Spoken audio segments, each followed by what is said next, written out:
Hi guys, magluluto kami ngayon ng saging guys. French fries guys. Gagawin namin french fries ang saging guys. Hilaw na saging guys. Yan guys.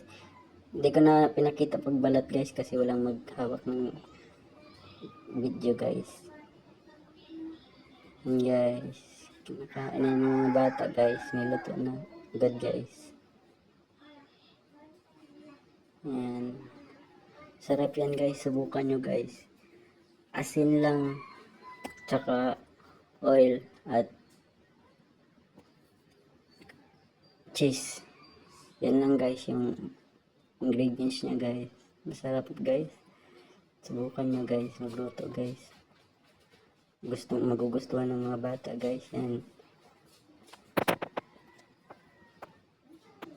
Nagsaing na din ako dyan guys. Habang kumakain guys. Tapos na kasi nagluto guys. Yan guys. Salamat sa panonood guys. God bless.